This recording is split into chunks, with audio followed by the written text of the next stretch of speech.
Kuya Carter, finally you're here. Salubong kay Carter ng bunsong kapatid na si Olive pagdating niya sa bahay ng mga magulang sa Quezon City. Hi, Princess. Bati ni Carter sa kapatid bago ito niyakap at hinalikan sa noo. Si Olive ang bunso at nag-iisang babae sa kanilang 4 na magkakapatid, kaya nakasanayan na nilang tawagin ang babae ng Princess. Ang hiling mo talagang mangyakap, Kuya Carter. Nakangusong wika ni Olive sa kanya. Bakit? Ayaw mo? Di mo ba namiss ang pinakagwapo mong kuya? Ani Carter sa kapatid. Kung makapagsalita ka, parang hindi tayo nagkita last week Saka anong pinakagwapo? Magkakamukha lang naman kayo ni Kuya Caleb at Kuya Carson. Hindi mas gwapo pa rin ako sa dalawang yun.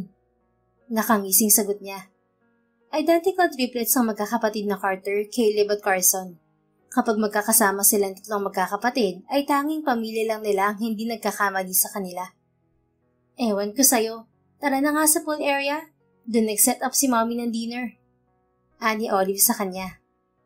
Mula nang makatapos sa pag-aaral ay pare-pareho na silang bumukod na magkakapatid mula sa mga magulang.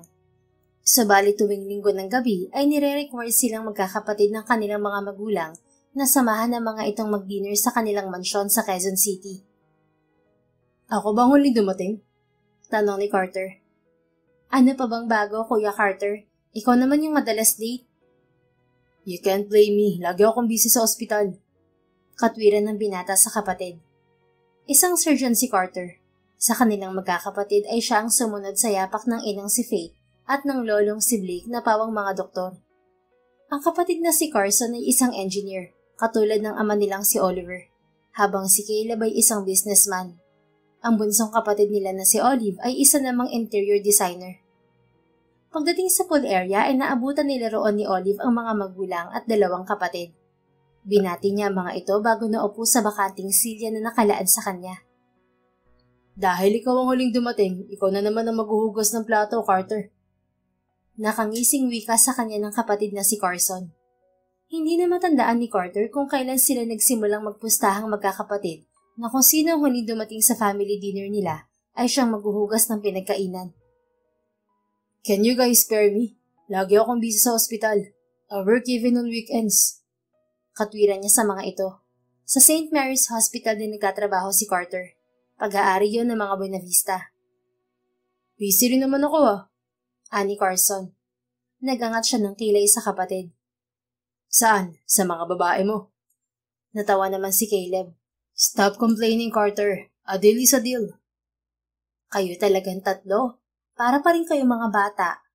May aliw na wika sa kanila ng inang si Faith. Ang mabuti pa, kumain na tayo. Nagluto kami ni Olive ng paborito nyo. Sweet naman ng princess namin. Wika ni Caleb sa kanilang bunsong kapatid. Si Carter naman ay nakangiting bumalin kay Olive na katabi niya at bahagyang kinurot ang pisngi nito. Thanks, princess. Sumimangot sa kanya si Olive. Huwag mo nga akong kurutin. Daddy si Kuya Carter. Ginagawa pa rin akong bata ang tanda ko na. Pagsusumbong nito sa kanilang ama na si Oliver. But you're still our baby princess. Sagot ng kanilang ama na lalong ikanasimangot ni Olive at ikinatawa naman ng triplets. By the way, everything is already settled para sa birthday celebration yung 3 next week. I've already sent invites to our family and friends. Wika ni Faith sa 3 magkakapatid. Sa susunod na linggo na ang 30th birthday ng magkakapatid na Carter, Carson at Caleb. Hindi napigil ng triplets ang ina sa nais nito na ipagdiwang ang kaarawan nilang 3 sa isang hotel. I hope you 3 will bring a date. Pagpapatuloy ng kanilang ina. Wala akong girlfriend, Mom. Sagot agad ni Caleb. Wala rin ako. Ani Carson. Really? Wala kang girlfriend? Sino yung nakita kong kasama mo sa restaurant? Tanong naman ni Carter kay Carson. That's Architect Legaspi. Katrabaho ko lang yun. How about you, Carter? Baling sa kanya ng ina. You know how busy I am in the hospital. Wala akong time para sa babae, Mom. Simula na pumasok si Carter sa med school, ay hindi na siya nagkaroon ng nobya. Mas pinili niyang ibuhos ang oras sa pag-aaral at kalaunan ay isang napiling karera. Ngayong doktor na ang binata ay wala pa rin siyang panahong makipag-date. Hay nako kayong 3. Paano niyo kami mabibigyan ng apo niyan kung hanggang ngayon wala kayong girlfriend? Kahit ang Lolo Blake niyo nagre-request na rin ng apo sa tuhod. Naiiling na wika ng kanilang ina. Mom, Dad, ako na lang ang mabibigay sa inyo ng apo. Wika ni Olive sa mga magulang. Sabay-sabay silang bumaling sa bunsong kapatid. Ito namang mga to, joke lang. Wala po akong boyfriend, promise. Nakangusong wika ni Olive. Siguraduhin mo lang, Olive. Ani Caleb sa kanilang bunsong kapatid. Protective silang tatlo sa bunso nila, kaya dapat ay makilala nila ang magiging nobyo ni Olive. Pagkatapos maghapunan ay sandaling nag-excuse si Carter para sagutin ang isang importanteng tawag mula sa ospital. Pabalik na siya sa pool area nang makasalubong niya si Olive. Aalis ka agad? Tanong ni Carter sa kapatid. Pupunta ako ng naiya, Kuya Carter. Remember my best friend Corinne? Ngayon ang dating niya ng bansa, ako ang susundo sa kanya dahil nasa Davao ang parents niya ngayon. Natigilan si Carter sa sinabi ng kapatid. Kilala niya ang best friend ni Olive na si Corinne. Madalas niyang makita at makausap noon ng babae dahil lagi itong kasakasama ng kapatid. Wala sa sariling napangiti siya nang maalala ang cute na mukha nito. Uuwi na pala siya after 6 years. Anya sa kapatid. Oo, doon lang siya nag-college sa US pero dito niya gustong magtrabaho. Anyway, alis na ako kuya. Nakakailang hakbang na ang kapatid nang tawagin niya ito. Yes, Kuya Carter? Baling sa kanya ni Olive. Invite ko rin next week. Isama mo siya sa party. Ngumisi ito sa kanya. No need, isasama ko naman talaga siya. Anito bago tuluyang umalis. Samantala, isang oras ang nakalipas ay malawak nang ngumiti si Corinne nang matanaw ang best friend na si Olive na naghihintay sa kanya sa arrival area ng naiya. High school si Corinne nang makilala niya at maging kaibigan si Olive. Kahit na nagkahiwalay sila pagka-graduate ng high school dahil sa Amerika siya pinag-aral ng mga magulang, ay hindi nabawasan ang pagiging malapit nila ni Olive. Madalas pa rin silang magkausap ng kaibigan. Sa katunayan ay ilang beses rin siyang binisita ni Olive sa Amerika. Olive, I missed you. Malaki ang ngiting bati niya sa kaibigan kasabay ng pagyakap dito. I missed you too, Corinne. Finally, you're home. 6 na taong namalagi si Corinne sa Amerika dahil doon niya ipinagpatuloy ang pag-aaral.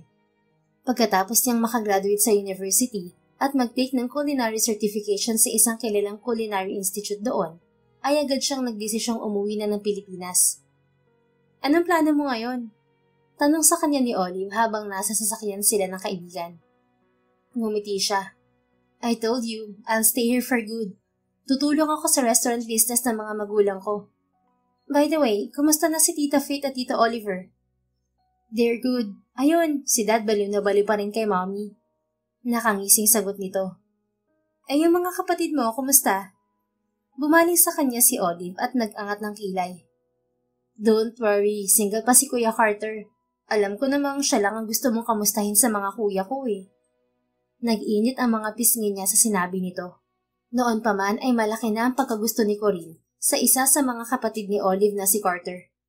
Second year high school si Corinne nang makilala niya si Carter. Agad siyang nakagusto sa binata na noon ay nasa 2 taon na sa kolehiyo.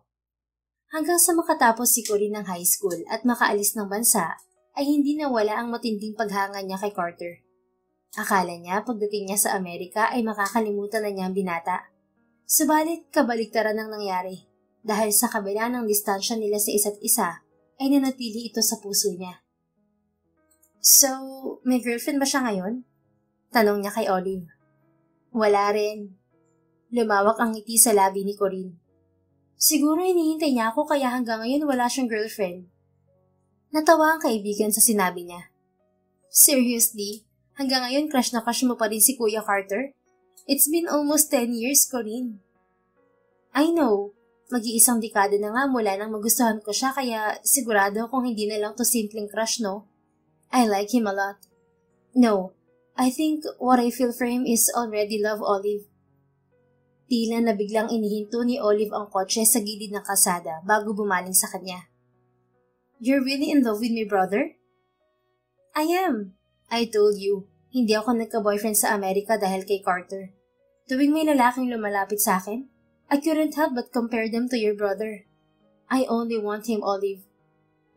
Sa loob ng panahong inilagi niya sa Amerika ay hindi siya nagkanobyo. Dahil tulad ng sinabi niya kay Olive, lahat ng lalaking lumalapit sa kanya ay naikukumpara niya kay Carter. Oh my God, you're really down bad, Corinne. I know. In fact, si Carter ang isa sa dahilan kung bakit pinili kong umuwi na agad dito sa Pilipinas. Seryosong ekspresyon niya habang nakatingin sa kaibigan. Gusto ko maging girlfriend ng kapatid mo, Olive. Tutulungan mo naman ako sa kanya, di ba? Of course, I'll help you, Corinne. Pero bakit naman kasi si Kuya Carter pang nagustuhan mo sa kanilang tatlo? Pagkatapos sabihin yun ay bahagyang ngumuso si Olive. What's wrong with Carter? Kasi naman sa kanilang tatlo, si Kuya Carter ang pinakamahirap yayain ng date. He's always busy with work. Kulang na nga lang, pakasalan niya yung scalpel at stethoscope niya eh. Sana pala naging scalpel or stethoscope na lang ako para may pag-asang pakasalan niya ako. Sira? Natatawang wika sa kanya ni Olive. Pero seriously, kung hindi kita maereto kay Kuya Carter, hindi ba pwedeng kay Kuya Caleb na lang o kaya kay Kuya Carson? Single pa rin naman ang dalawang yun eh. Saka halos magkakamukha lang naman sila. Si Carter lang ang gusto ko. Saka anong magkakamukha? Di hamak na mas gwapo si Carter, no? Mas sexy kaya yung lips niya. Saka mas expressive yung mga mata niya. Saka mas maganda siyang ngumiti. Wala sa sariling napangiti siya nang maalala ang unang pagkikita nila ng binata. Sabi ko naman sa'yo noon, di ba? Unang beses pa lang nanginitian niya ako. Bumilis na agad ang tibok ng puso ko. Okay. Baliw ka na nga. Sige, tutulungan kita kay Kuya Carter. Don't worry. By the way, sinabi nga pala sa akin ni Kuya Carter kanina bago ako umalis ng bahay na imbitahan daw kita sa birthday party nilang tatlo next week. I told him no ni dahil isasama naman talaga kita doon. Namilog ang mga mata niya. Really? Sinabi yun ni Carter? May iba pa ba siyang sinabi? Wala na. Nagmamadali na rin kasi ako kanina. Sa kabila ng sagot ng kaibigan, ay hindi nawala ang ngiti sa mga labi ni Corinne. I need to prepare for that party, Olive. I need to show Carter that I'm a fully grown-up woman now. Na malayo na ako sa 18 years old Corinne na huling nakita niya 6 years ago. Tulad ng sinabi ni Corinne sa kaibigan, pinaghandaan niya ang araw ng kaarawan ng mga kapatid nito.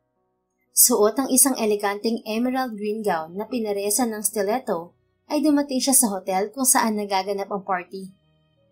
Corinne! My gosh! You really came prepared, ha? Salubong sa kanya ni Olive. Ngumiti siya sa kaibigan. Of course! Ngayon kami ulit magkikita ni Carter after 6 years. Dapat magandang maganda ako para makuha ko agad ng atensyon niya. Oh well, wala pa si Kuya Carter. As usual, late na naman siya. Come, let's greet my parents first. Isinama siya ni Olive kung nasaan ang mga magulang nito. Corinne, iha, hindi kita nakilala agad. Ang ganda-ganda mo lalo ngayon. Puri sa kanya ng ina ni Olive na si Dr. Faith Benavista Navarro. Thank you po, Tita Faith. Binati rin ni Corinne ang dalawang kapatid ni Olive na sina Caleb at Carson nang lumapit ang mga ito sa kanila. Wow, Corinne, you're prettier than before. Malaki ang ngiting wika sa kanya ni Carson. Thanks, Kuya Carson. Wala rin kayong pinagbago ni Kuya Caleb. Gwapo pa rin kayo. Yan ang gusto namin sa'yo, Corinne eh. Honest ka. Nakangising wika naman ni Caleb. Si Carter, hindi pa ba tumatawag? Singit na tanong ni Dr. Faith sa mga anak. On the way na daw, Mom. Nagkaroon siya ng emergency surgery sa hospital kaya naatraso na naman. Sagot ni Carson sa ina. Pagkatapos sandaling kausapin ng pamilya ni Olive, ay niyaya na si Corinne ng kaibigan sa isa sa mga mesa na naroon. Habang nag-uusap silang magkaibigan ay sandaling nagpaalam sa kanya si Olive dahil muli itong tinawag ng ina. Naiwang mag-isa si Corinne sa mesa. Pwedeng makishare ng table? Agad na napabaling si Corinne sa nagsalita. Ganoon na lamang ang pag-awang ng mga labi niya nang tumambad sa kanya ang pamilyar na mukha ni Carter. Carter? Isang ngiti ang gumuhit sa gwapong mukha ng binata. Hi Corinne, it's been a while. Napalunok si Corinne at ilang beses pang napakurap bago sa wakas ay nakuha ngumiti sa kaharap. Yeah, I missed you, Carter. Bago pa napigilan ni Corinne ang sarili ay tumayo na siya at niyakap ang lalaki. Naramdaman niya ang pagkabigla ni Carter sa ginawa niya. Subalit agad rin niyang naramdaman ang pagganti nito ng yakap kasabay ng mahinang tawa. Namiss din kita, Corinne. Kinagat niyang ibabang labi nang lumayo sa binata. Sorry. Nayakap kita. I'm just really happy to see you again. I don't mind, Corinne. Masaya rin ako na makita ka. It's been, 6 years, right? Halos hindi kita nakilala. Anito kasabay ng pagpasada ng tingin sa kanya. Sa kabila ng mabilis na tibok ng puso ay ngumiti siya sa kaharap. Bakit? Ang ganda ko na ba? Maganda ka naman na dati pa. What I mean is, you've turned into a very beautiful and elegant woman. Parang hindi na ikaw yung teenager na huli ko nakita 6 years ago. Lumawak ang ngiti niya. Thank you, Carter. Ikaw din, mas gumapo ka ngayon. Pinasadahan niya ng tingin ng binata. Napakagwapo nito sa suot na itim na formal suit at slacks. Bahagyamang magulo ang buhok ng binata, subalit para kay Corinne ay lalo lang yung nakadagdag sa appeal nito. Really? Binubola mo naman yata ako, Corinne. Wala pa akong tulog eh. Hindi ka pa natutulog? Yeah. I had 16 hours surgery earlier. Dito ako dumiretso pagkagaling ko sa ospital, kaya late ako. Sabay silang naupo sa mga bakanting upuan. Hindi naman halata na puyat ka. Fresh ka pa rin eh. Ani ko rin sa lalaki. Bahagyang natawa ang binata. Binabola mo ba talaga ako kasi birthday ko?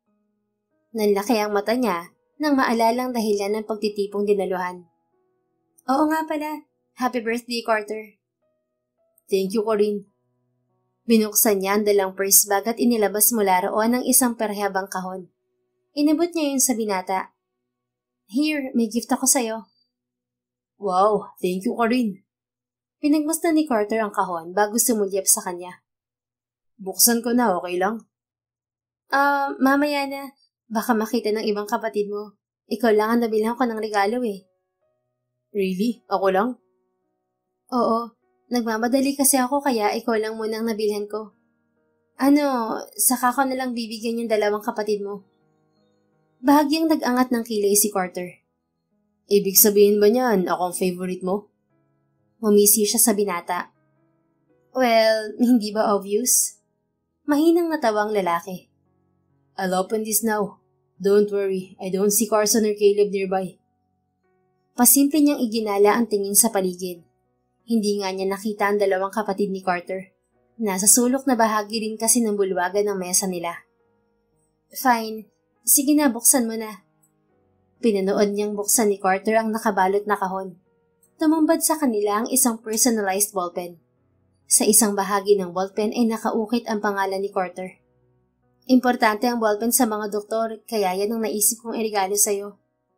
Ani ko rin sa binata. Malaki ang ngiting gumaling sa kanya si Carter. Thank you, Corinne. I'll always keep this pen with me. Tila nang hina mga tuhod niya sa ibinigay ng ngiti ng binata. You're welcome, Carter. Happy birthday again. Humungay ang mga mata ni Carter. Again, thank you, Corinne. And welcome back.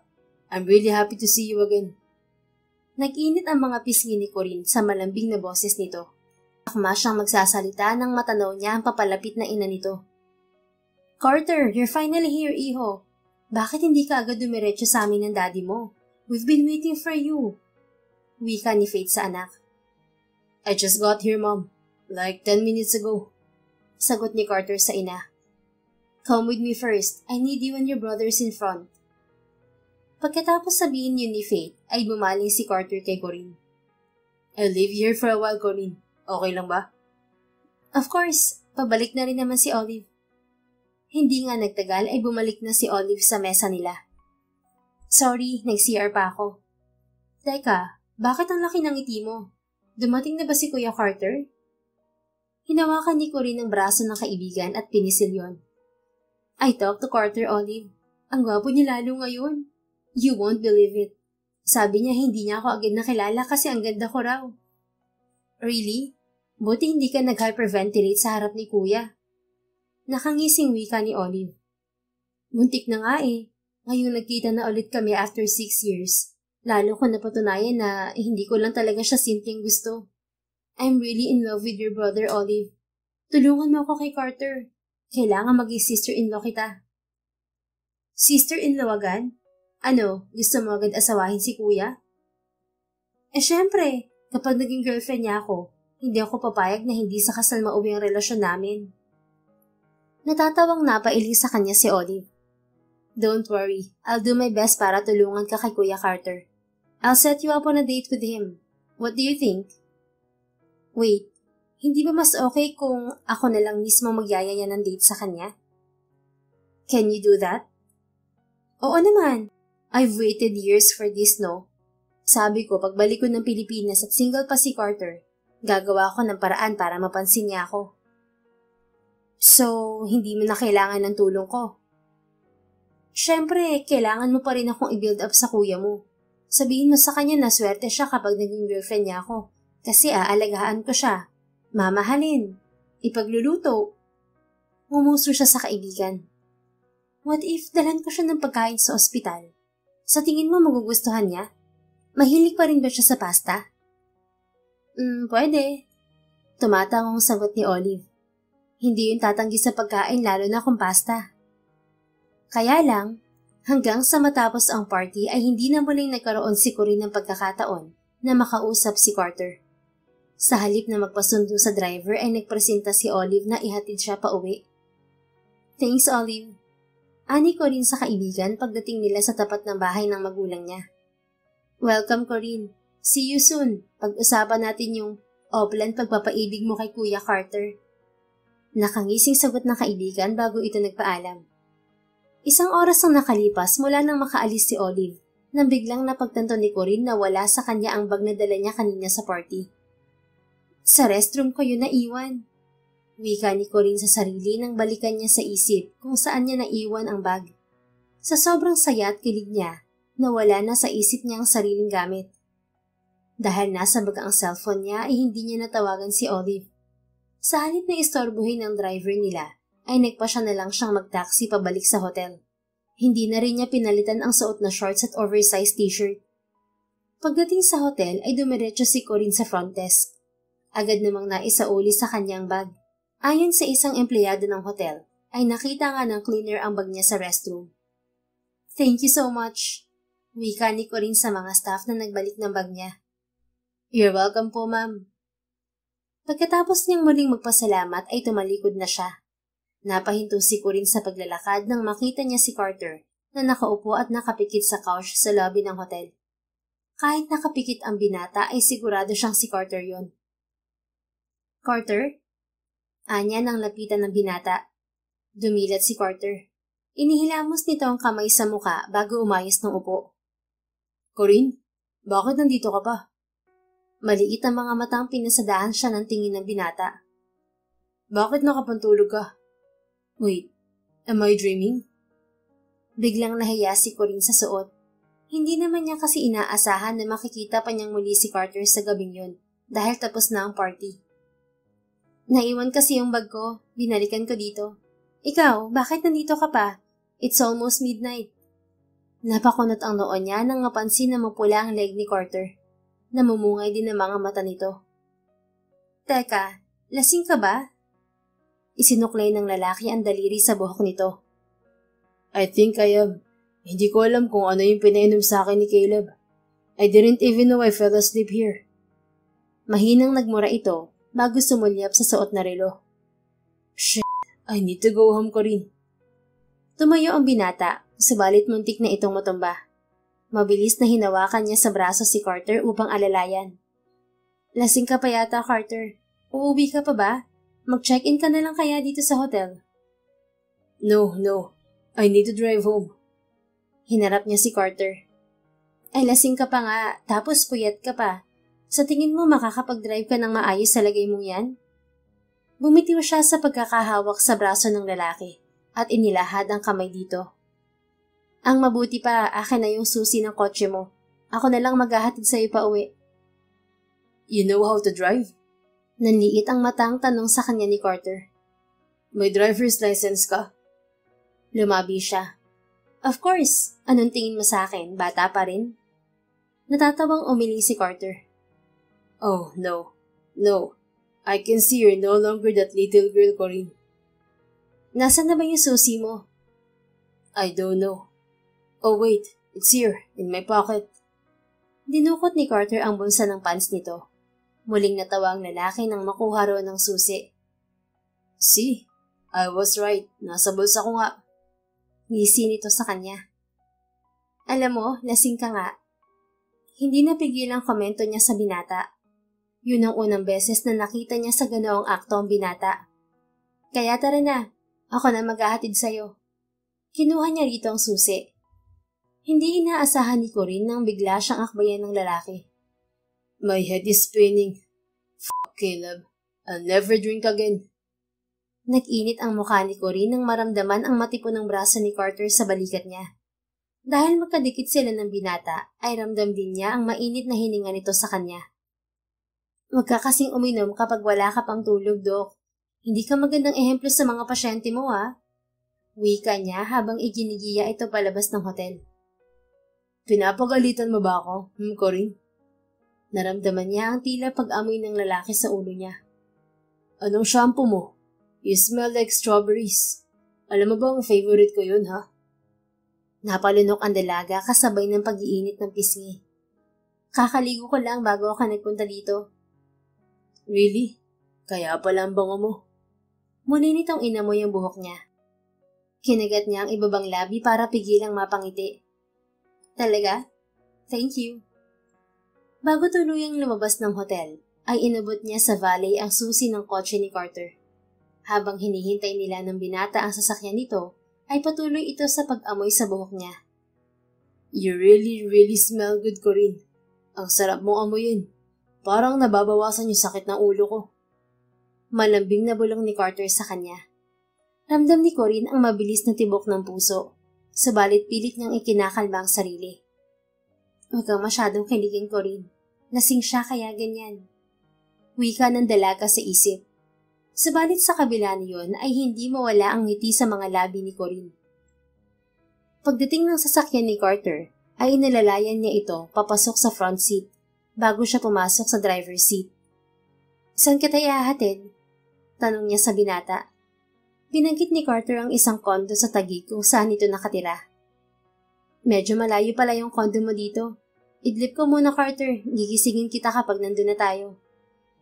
Hindi sumagot ang binata kaya bumaling siya rito. Natigilan siya nang maabutang nakatitig ito sa kanya gamit ang mapungay na mga mata. What? May dumi ba ako sa muka? Ngumiti sa kanya si Carter. I just want to stare at you. Ang ganda mo eh. I still can't believe you turned out to be that pretty. Nag-init ang mukha niya kasabay ng pagsirko ng puso. Bakit? Pangit ba ako dati kaya nagulat ka sa itsura ko ngayon? What? No. That's not what I meant. Maganda ka na dati pa. Mas lalo lang talaga ngayon. Kinagat niya ang ibabang labi para pigilan ang malaking ngiti na gustong kumawala sa mga labi. Thank you, Carter. Carter na lang? Wala nang kuya? Hindi naman kita kapatid eh. Mas matanda pa rin ako sa'yo. Ng 6 years?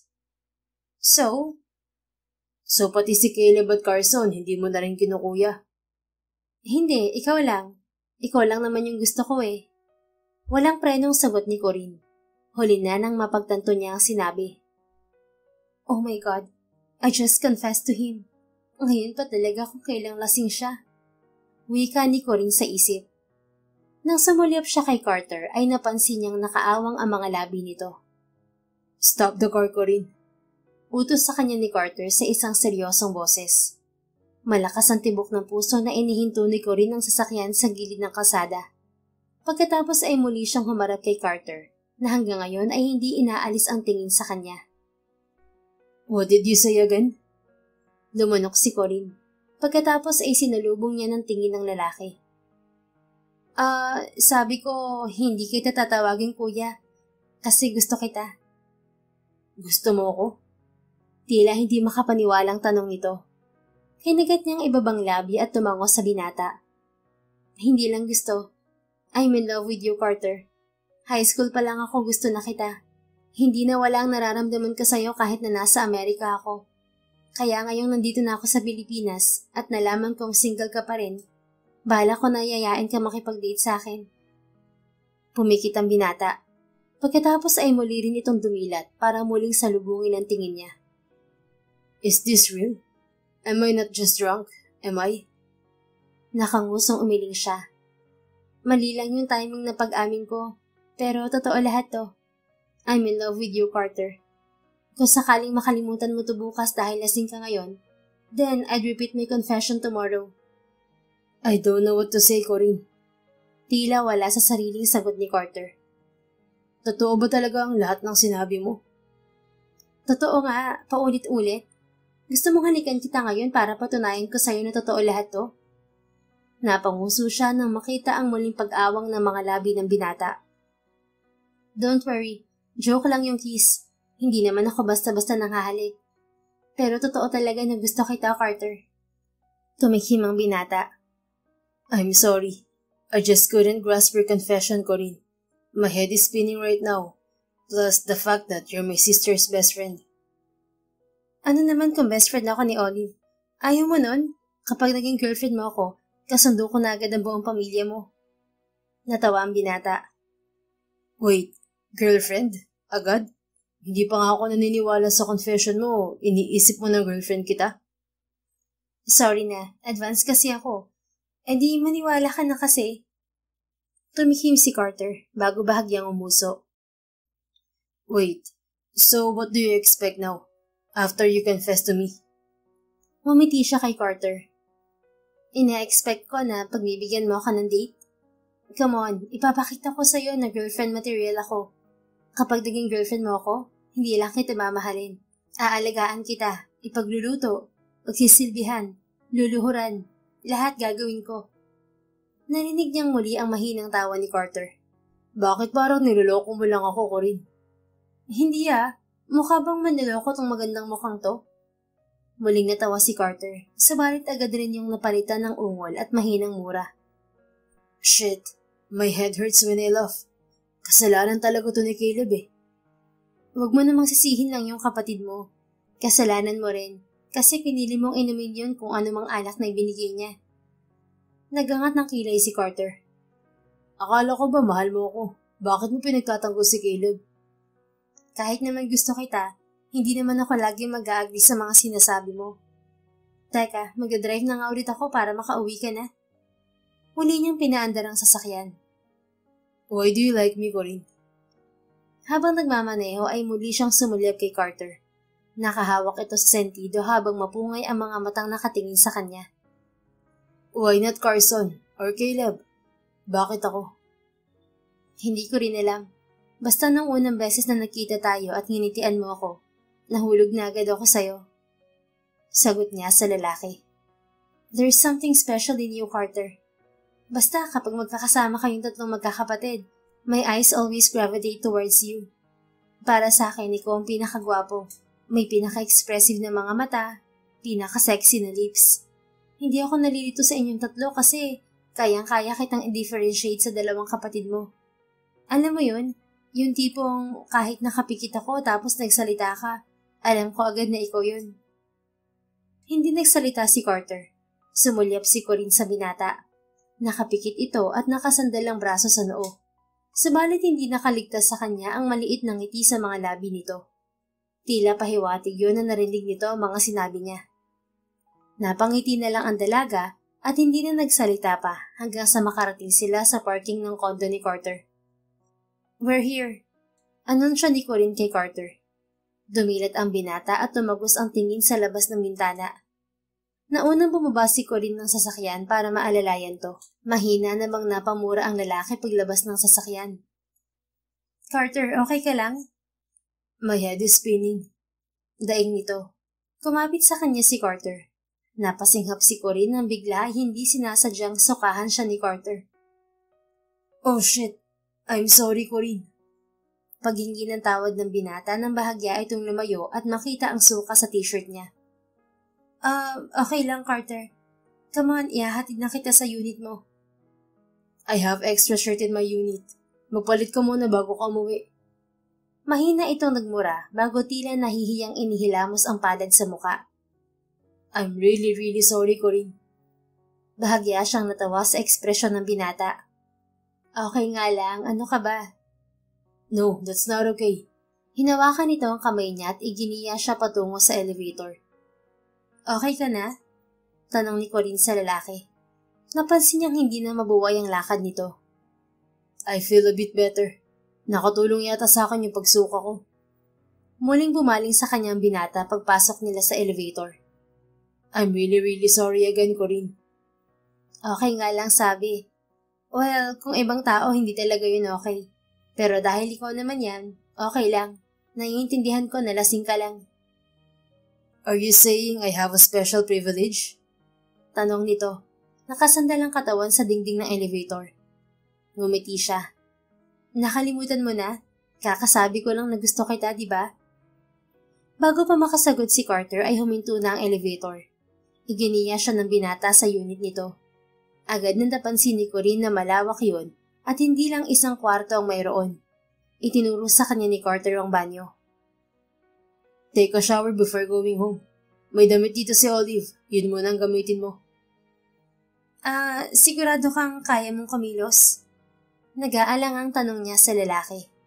Ngumiti si Carter. Yeah, I'm good. Dahil sa sinabi ng binata ay pumasok siya sa banyo at nagpa siyang sundin to.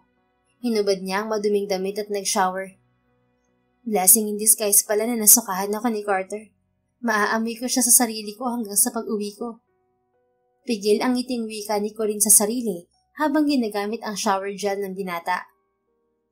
Hindi niya alam kung ilang minuto siyang nasa ilalim ng dutsa. Subalit natapos na siya at lahat ay hindi pa rin niya narinig ang pagkatok ni Carter. Carter? Tawag niya sa binata mula sa loob ng banyo. Wala siyang narinig na sagot. Ilang minuto pa ang pinalipas ni Corinne bago siya nagpa siyang magtapis ng tuwalya at lumabas ng banyo. Carter? Muli niyang pagtawag dito. Inikot niya ang unit nito, subalit hindi niya nakita ni anino ng lalaki. Wala ito sa sala at wala rin sa kusina. Huli niyang pinuntahan ang isang nakabukas na silid na hula niya ay siyang kwarto ni Carter. Tumambad sa kanya ang malawak na kama at isang shelf na puno ng medical books. Agad niyang napansin ang nakaawang na pinto ng banyo. Dumiretso siya roon. Carter! Sambit ni Corinne nang madatnan ng binata na nakaupo sa marmol na sahig ng banyo. Nakabukas ang mga butones ng long sleeve na suot nito. Tanging boxer shorts na lang ang suot nitong pang-ibaba dahil nakakalat sa sahig ang itim na slacks nito. Nakapikit si Carter at tila natutulog na habang nakasandal sa pader. May bahid pa ng toothpaste ang gilid ng labi nito. Nag-squat si Corinne sa harap ng binata. Grabe, nakatulog lang pala. Pinag-alala mo ko. Hay nako, dapat hindi ka naglalasing kapag puyat. Wika niya sa walang malay na binata. Pero akala ko ba busy ka lagi sa ospital? Bakit ang ganda pa rin ng katawan mo? Patawarin mo ako kung pinagnanasahan kita ngayon. Ikaw kasi ibalandra mo ba naman yung katawan mo sa harap ko? Siyempre may mga mata ako. What did you say? Pinagnanasahan mo ko? Muntik nang mapasalampak si Corinne sa sahig nang magsalita si Carter. Kasunod niyon ay sumulubong sa kanya ang mapungay na mga mata nito. Carter! Nagiinit ang mukhang napaatras siya at napahawak sa hugpungan ng suot na tuwalya. Bumaba ang mapungay na mga mata ni Carter sa leeg ni Corinne. Napansin ng dalaga ang paglunok ni Carter at paggalaw ng Adam's apple nito. Why aren't you wearing anything but a towel, Corinne? Sabi mo kasi ikukuha mo ako ng damit, pero nakatulog ka naman. Napakurap si Carter bago ito tumango. Right, I'm sorry. Come on Carter, dun ka na sa kama mo matulog. Tumayo siya bago inilahad ng kamay sa lalaki para alalayan nitong tumayo. Agad silang nakarating sa kama ng binata, subalit sa halip na pakawalan siya nito, ay nabigla si Corinne nang hatakin siya ni Carter. Dahilan upang matumba siya sa ibabaw ng katawan nito. Carter! Napaawang ang mga labing sambit ng dalaga. Dahil sa posisyon nila ay halos wala pang isang dangkalang distansya ng mukha nila sa isa't isa. At dahil magkadikit ang mga katawan nila, damang-dama ng dalaga ang mainit na katawan ng binata. You told me you like me, right? Malalim ang boses na tanong ni Carter habang diretsyong nakatingin sa mata niya. Gamit ng kamay ay hinawi nito ang basang buhok na nasa balikat niya. Napalunok si Corinne bago tumango. Yeah. Bumaba ang namumungay ng mga mata nito sa labi niya. Then, can I kiss you? Nalaki ang mga mata ni Corinne. Kasabay niyon ay bumilis ang tibok ng puso niya. What? Gusto mo akong halikan? Mula sa balikat niya ay naramdaman niya ang mga daliri nito sa pisngi niya. I feel like I'm gonna die if I don't kiss you right now. Then, kiss me. Namalayan na lang ni Corinne na lumabas sa bibig niya. Pagkatapos nga niyang sabihin yon, ay agad na tinawid ni Carter ang distansya ng mga labi nila. Sa isang iglap ay tila nalasing si Corinne dahil sa halik ni Carter. Namalayan na lang niyang nakahawak na siya sa balikat ng binata at tinutugon ng halik nito. Corinne, I can't believe your lips taste this good. Anas ng binata nang sandali nitong pakawalan ng labi niya. Bago pa makasagot si Corinne ay muling sinakop ni Carter ang mga labi niya. Hindi nagtagal ay bumaba ang mga labi ng binata sa leeg niya. Lalong gumapang ang init sa katawan ng dalaga nang maramdaman ang tila sabik na paghalik ni Carter sa leeg niya. Subalit ilang sandali pa ay napadilat ang dalaga nang biglang huminto sa paghalik ang lalaki. Carter? Untag ni Corinne sa binata. Bahagya siyang lumayo para tingnan ng lalaki. Napaawang ang mga labi niya nang makitang nakapikit to. Kasunod niyon ay narinig niya ang mahinang paghilik nito. Really? Nakatulog ka habang hinahalikan mo ko? Mahina at hindi makapaniwalang sambit niya kay Carter. Hindi alam ni Corinne kung matatawa o mapapailing ng mga sandaling yun. Sinubukan niyang umalis mula sa ibabaw ni Carter. Subalit naramdaman niya ang paghigpit ng kapit ng braso nito sa baywang niya. Kaya sa halip na piliting umalis, ay isinandal na lang niya ang ulo sa dibdib ng binata at pumikit. Hindi niya namalaya na nakatulog siya sa ganoong ayos. Nagising si Corinne na wala na siya sa ibabaw ni Carter. Sa halip ay nasa tabi siya ng binata at nakayakap ito sa kanya. Humulagpos na rin ang tuwalya na nakabalot sa katawan niya. Oh my God! Sambit niya nang matanaw ang relo sa nightstand. 7:00 na ng umaga. Bago pa siya makabangon ay naramdaman niya ang paggalaw ni Carter. Kasunod niyon ay ang pagmulat ng mga mata ng binata. Corinne? Nalalaki ang mga matang sambit ni Carter. Why are you here? Bakit nakahubad ka? At bakit boxers lang ang suot ko? Agad na lumayo sa kanyang binata. Bumangon ito at sumandal sa headboard ng kama. Mabilis naman tinakpan ni Corinne ng comforter ang nakahantad na katawan. Napalunok siya nang bumaling sa naguguluhang mukha ng binata. Wala ka naaalala? Pumikit ang binata pagkatapos ay umiling-iling. I don't remember anything, Corinne. I'm so confused. The last thing I remember, nasa lobby ako ng hotel. Kinagat niya ang ibabang labi. Kung ganoon na hindi naaalala ni Carter ang naging pagtatapat niya ng nararamdaman dito kagabi. What happened, Corinne? Why did we end up in my bed? Tanong ni Carter. Tumikhim ang dalaga. Last night, nakita kita sa lobby ng hotel. Nag-volunteer ako na ihatid ka dito sa condo mo. Then pagbaba natin ng kotse, nasukahan mo ako. Pinakyat mo ako dito sa unit para mag-shower bago umuwi. Nanliit ang mga mata ni Carter habang nakatitig sa kanya. Wait, is that a kiss mark on your neck? Sa sinabing yun ni Carter ay napahawak siya sa isang bahagi ng leeg. Tila kinakabahang napalunok ang binata. Tell me, Corinne, that kiss mark, am I the one who did that to you? Kagat ang ibabang labing tumango siya kay Carter. Muling gumalaw ang Adam's apple ng binata sa ginawang paglunok. Tell me, did I force myself into you? I was drunk last night. Tell me, pinagsamantalahan ba kita? Mabilis na umiling siya kay Carter. No, that's not what happened. Ang totoo niyan, last night, nag-confess ako sa'yo. I told you I'm in love with you. Then when you asked me if you could kiss me, I said yes to you, Carter. You're in love with me? Nabiglang tanong ng binata. Sa kabila ng sitwasyon at ayos nila, ay nagawa niyang umiti sa lalaki. I am. I've been in love with you since I was high school, Carter. So everything that happened last night was consensual. Ginusto ko rin yung nangyari sa atin kagabi. Inayos niya ang comforter na nakabalot sa katawan niya at bahagyang ngumiti sa binata. Pero hindi ibig sabihin nun, hindi mo na ako kailangang panagutan, Carter. You see, never been kissed, never been touched ako. Ikaw pa lang ang lalaking nakahawak sa akin. Kaya kailangan mong panagutan ng nangyari sa atin kagabi. Don't worry. I will marry you, Corinne. Nanlaki ang mga mata niya sa narinig na sagot nito.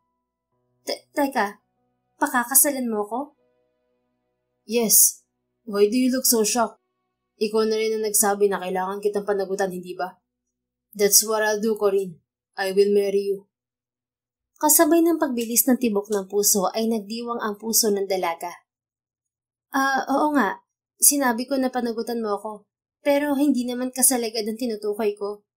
I mean, we could be boyfriend and girlfriend first. We can't get married right away. Hindi mo pa naman ako mahal. Tumikim si Carter. Well, after last night, I'm sure you already know that I'm attracted to you, Corinne. Hindi pa man pagmamahal ang nararamdaman ko sa'yo. Pero alam kong hindi ako mahihirapan na mahalin ka. Doble ang pagdiriwang ng puso ni Corinne sa sinabi ni Carter. Hindi siya makapaniwalang ng sandaling yon ay biglang natupad ang katuparan ng puso niya. Lumunok si Carter bago sinalubong ang mga mata niya. I took your virginity, Corinne. So we have to marry you. Pananagutan ko ang nangyari sa ating dalawa. My parents raised me to be a responsible man. Isa pa, you're my sister's best friend. Ano na lang ang sasabihin ni Olive kapag tinalikuran ko ang responsibilidad ko sa'yo? Unti-unting napaawang ang mga labi ng dalaga sa sinabing yun ni Carter. Oh my God, akala niya may nangyari sa aming dalawa. Kaya niya sinabi na papakasalan niya ako. Wika ni Corinne sa isip. Carter, ibinuka niya ang bibig para itama ang maling akala ni Carter nang biglang bumukas ang pinto ng silid. Tumambad sa kanila ang ina ng binata. Carter, iho, bakit hindi nakalak ang pinto? Oh my God, what is this? Bakit nandito si Corinne? Laglag ang panga ng ina ni Carter na si Dr. Faith habang nakatingin sa kanilang dalawa ng anak nito. Namula ang mukha ng dalaga sa kahihiyan. Subalit bago pa siya magsalita, ay narinig na niya ang boses ni Carter. Mom, would you go out please? Corinne and I need to get dressed. Pinaglipat-lipat ng ginang ang tingin sa kanilang dalawa. Explain to me what's this first. Bakit kayo magkasama ni Corinne? Are you two together? We are, Mom. And Corinne and I are getting married as soon as possible. Deklara ni Carter. Now, will you please go out? Kumurap-kurap ang ginang kasabay ng pamumula ng muka. Oh, well, next time learn to lock your door, iho. Anito bago nawala sa paningin nila. Nang mapag-isa silang muli sa silid ni Carter, ay tumayo ang binata para abutan siya ng isa sa mga damit nito. Carter, seryoso ka ba sa sinabi mo na magpapakasal tayo? Hinawakan ni Carter ang kamay niya. I'm serious, Corinne. We will get married. You don't have to worry because I will take responsibility for what happened, okay? Everything will be fine. Pero Carter, ayaw mo bang magpakasal tayong dalawa? Lumunok siya. Of course gusto. I told you, I've been in love with you since high school. And marrying you feels like a dream come true for me. Ngumiti ang binata bago pinisil ang kamay niya. Then you have nothing to worry about. Magpapakasal tayo sa lalong madaling panahon. Namalayan na lang ni Corinne ang sarili na tumatango sa binata. Nang mga sandaling yon, natabunan ng matinding kasiyahang nararamdaman ang pagnanais na aminin kay Carter ang totoong nangyari sa kanilang dalawa. Paglabas nila ng silid ay naabutan nilang may katawagan ng ina ni Carter. So, is it true? You two are getting married? Tanong sa kanila ni Dr. Faith nang ibaba nito ang cellphone. We will, Mom. Something happened to us last night. I didn't use protection, so we will get married as soon as possible, in case Corinne gets pregnant. Tumango ang ginang. That's good, iho. Your father and I raised you to be a responsible man. How about you, Corinne, iha? Are you okay with getting married to my son? Ngumiti siya sa ginang. I'm in love with your son, Tita Faith. Hindi ko isusuko ang sarili ko sa kanya kung hindi ko siya mahal. So, yes, I want to marry him. Well, from now on, call me Mommy Iha. Oh God, I can't believe this is happening. Just last night, pinagdasal ko na mag-asawa ng isa sa triplets namin. And now it happened. Ngumiti ang ginang. I already talked to your father, Carter. We will have dinner and talk about this later. Bukas na bukas din ay mamamanhikan tayo sa mga magulang ni Corinne. Pagkatapos mag-almusal ay nagpaalam sa kanilang ginang. Nagpaalam na din sa kanya si Carter dahil ayon sa binata ay hindi nito pwedeng ipagpaliban ng trabaho sa ospital. Are you sure na okay lang na iwan muna kita? Masuyong tanong ni Carter kay Corinne. Ngumiti siya sa binata. I'm fine, Carter. Kailangan ko ring umuwi sa bahay. Ikaw, sigurado kang kaya mo nang pumunta sa ospital? Wala ka nang hangover? I'm feeling better now. Hindi ko lang talaga maalala yung nangyari kagabi. Other than that, I'm good. Ganun ka ba talaga? Nawawala ng memorya kapag nalalasing? Kapag sobra lang nainom ko. Last night I had it worst. Bukod sa marami ako nainom, wala akong tulog. Napalunok si Corinne. Kung ganoon ay maaaring hindi na maalala pa ni Carter ang totoong naganap sa kanila kagabi. Mauna ka nang umalis. Magpapasundo na lang ako kay Olive. Gusto rin kasi niya ako makausap. Alright, I'll call you later. Sabay tayong pumunta sa bahay mamaya. Binigyan siya ng marahang ngiti ng binata bago siya hinalikan sa noo. You kissed me. Nabiglang sambit niya sa lalaki. Ngumiti si Carter bago bahagyang nag-angat ng kilay. It's alright to kiss my fancy goodbye before I go to work, right? Kinilig siya sa narinig mula sa lalaki. Hindi siya makapaniwala na sa isang iglap ay naging fiancé siya ni Carter. Ilang sandali pag-alis ni Carter ay siya namang pagdating ni Olive. Dahil kay Dr. Faith ay mabilis na nakarating sa kaibigan ang balita tungkol sa kanila ng binata. Is it true, Corinne? May nangyari sa inyo ni Kuya Carter? At magpapakasal kayong dalawa? Bungad na tanong sa kanya ng kaibigan. Kinagat niya ang ibabang labi bago inilahad sa kaibigan ang naganap kagabi. Mula sa pagbalik niya sa hotel hanggang sa paghatid niya kay Carter sa kondo nito at pag-amin niya sa binata. Oh my God, I can't believe this is happening. Parang kahapon lang pinaplano pa natin kung paano kita irereto kay Kuya Carter. But now, pakakasalan ka na niya. Bulalas ni Olive. Subalit natigilan ng kaibigan nang mapansin ang reaksyon niya. Teka, ba't parang hindi ka masaya, Corinne? Di ba ito yung gusto mo? Ang makasal kay Kuya Carter? Kinagat ni Corinne ang ibabang labi. Carter thought it wrong, Olive. Ang totoo, wala namang nangyari sa aming dalawa. Ha? Paano walang nangyari? Sabi ni Mommy, nakita niya kayo sa kama ni Kuya. And how would you explain that kiss mark on your neck, ha? We only kiss and made out, Olive. Hindi kami Hindi yun matandaan ni Carter dahil wala siyang memorya ng nangyari kagabi. Bago ko pamalino sa kanyang totoong nangyari, dumating na si Tita Faith. Napakorap si Olive sa pag-amin niya. Subalit ng tila makabawi ay ngumiti sa kanyang kaibigan. You know what, Corinne? Hayaan mong maniwala si Kuya Carter na may nangyari sa inyong dalawa. Huwag mo na munang sabihin sa kanya ang totoong nangyari kagabi. What? Gusto mong patuloy ako magsinungaling sa kuya mo? You're not lying, Corinne. You're just omitting a part of the truth. Hinawakan ni Olive ang kamay niya. Look, Corinne, kilala ko si Kuya Carter, okay?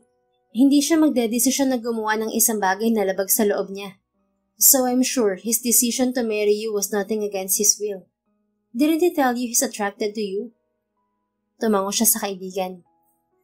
Well, yeah, sinabi niya kanina. He's attracted to me. That's why he kissed me last night. Ngumiti si Olive. See? May nararamdaman siya sa'yo kahit papaano. That's a start. Now all you have to do is make him fall in love with you. At madali mo na lang yung magagawa kapag kasal na kayong dalawa ni Kuya Carter. Paano kapag nalaman ni Carter na wala talagang nangyari sa aming dalawa? For sure kapag nagpakasal kami, rin kami kalaunan. Malalaman niya na walang nangyari sa amin kagabi kasi virgin pa ako. Siguradong magagalit siya sa akin. E di, iwasan mo munang may mangyari sa inyo ni Kuya Carter. Kapag sigurado kang in love na siya sa'yo, saka mo sabihin sa kanya ang totoo. By that time, siguro naman hindi na siya magagalit sa'yo because he's already in love with you. Sa tingin mo, mai-in-love siya sa akin agad? Bakit biglang nawala ang confidence mo? Attracted na nga siya sa'yo, di ba? Napanguso si Corinne at tumango sa kaibigan. Sa huli ay nagdesisyon siyang sundin si Olive. Hahayaan niyang ikasal sila ni Carter. At kapag mahal na siya ng binata, ay saka niya aaminin dito ang totoo. Nang gabing yun, tulad ng sinabi ni Carter, ay sabay silang nagpunta sa bahay ng mga magulang nito. I can't believe this is happening. Wika ni Corinne sa binata habang lulan sila ng kotse nito. Feeling ko nananaginip lang ako. Pakikurot nga ako. Bahagyang natawa si Carter. Ganun mo ba ako kagustong pakasalan? Lumabi siya. I told you, I liked you since I was 14. That's 10 years, Carter. Halos isang dekada. I forgot your confession last night. Pwede mo bang ulitin? Ang dami kong sinabi kagabi eh. Sana pala ni-record ko na lang. But fine. The moment Olive introduced us to each other, I already liked you. Nagtagal at lumalim ang pagkagusto ko sa'yo sa mga taong lumipas. Kahit na nagpunta ako ng Amerika, hindi ka nawala sa puso ko. Bakit ako? Bakit hindi si Caleb o si Carson? Natawa si Corinne. What? May nakakatawa ba? Sulyap sa kanya ng binata. Kasi naman, naitanong mo rin yan kagabi. But to answer your question, ikaw po talaga yung gusto ko, Doc. Wala eh. Sa'yo tumibok ng puso ko. Hindi ko naman mapipigilan yun, di ba? Nag-angat siya ng kilay nang mapansin ang pamumula ng mukha ni Carter. Uy, kinikilig ka ba, Doc Carter? Cute naman pala kiligin ng future husband ko. Akala ko ba mahal mo ako? Bakit mo ako tinutukso? Kaya nga kita tinutukso kasi love kita. Nakangising sagot niya. Okay, ako naman ang magtatanong sa'yo. Attracted ka ba talaga sa akin? Sumulyap sa kanya si Carter. Bumaba ang mata nito sa mga labi niya. I don't think I'd kiss you if I'm not. The moment I saw you again after 6 years, I already felt this instant attraction towards you, Corinne. Did you notice? Ikaw ang una ko nilapitan pagdating ko kagabi sa party. Hindi niya napigilan ang ngiting sumilay sa mga labi. Pinaghandaan ko kasi talaga yung pagkikita natin ulit. Sinabi ko sa sarili ko na pagbalik ko ng Pilipinas, makukuha ko yung atensyon mo. Natawa si Carter. Guess you succeeded, Corinne. You have my attention now. Oo nga eh. Magiging asawa na kita. Hindi ko na kailangang i-wish na sana maging scalpel o kaya stethoscope na lang ako. Scalpel at stethoscope? Bakit naman? Sabi kasi ni Olive, kulang na lang daw pakasalan mo yung scalpel at stethoscope mo eh. Muling natawa ang binata. You're funnier than before, Corinne. I can't believe I'm marrying someone like you. Tila lumobo ang puso niya sa sinabing yun ni Carter. Di ka lang magkakaroon ng maganda at magaling magluto na asawa. Asahan mong patatawanin din kita lagi, Doc. I look forward to that future wife. Nakangiting sagot ni Carter. Ilang sandali pa ay nakarating sila sa bahay ng mga magulang nito. Naging maayos ang dinner nila kasama ang pamilya ni Carter. Sa katunayan ay hindi maitago ang tuwa sa mukha ng ina ng binata. Halata na excited na ring maikasal ang isa sa mga anak nito. Kinabukasan ng gabi, nagtungo ang buong pamilya ni Carter sa bahay ni Corinne upang formal na hingi ng binata ang kamay niya mula sa mga magulang. Nabigla man ng mga magulang ni Corinne sabalit walang naging tutol ang mga ito sa pagpapakasal nila ni Carter. Sa katunayan, ang mga magulang ng dalaga ang nag-insist na madaliin ang kasal. Kaya naman sa huli ay napagdesisyonan na magpakasal muna sina Carter at Corinne sa West, saka iplano ang kasal sa simbahan. Kaya naman bago natapos ang linggo yun, ay kinasal si Corinne at Carter sa West. Kinagabihan rin ng araw ng kasal nila ay lumipat na siya sa condo unit ni Carter. Welcome to our unit. Wika sa kanya ni Carter pagpasok nila sa condo ng binata. Idiniretso nito ang mga maleta niya sa silid nito. Our unit? Kondo ko na rin to? Baling ni Corinne kay Carter. Ngumiti sa kanyang lalaki. We're married na, weren't we? Ibig sabihin lahat ng pag-aari ko, sa'yo na rin, wife. Napanguso siya. Wala naman ako interes sa kayamanan mo. Isa lang ang gusto ko. And what is it, Lumapit siya sa lalaki at itinapat ang kamay sa bandang dibdib nito. Ito, yung puso mo. Bahagyang nag-angat ng kilay si Carter bago hinawakan ang kamay niya. Dinala nito yon sa mga labi nito. How about my lips? My body? Ayaw mo? Siyempre kasama na rin yun. Ngumiti sa kanya si Carter. Sa halip na magsalita ay sinakop nito ang labi niya. Agad na napapikit si Corinne at gumanti ng halik sa asawa.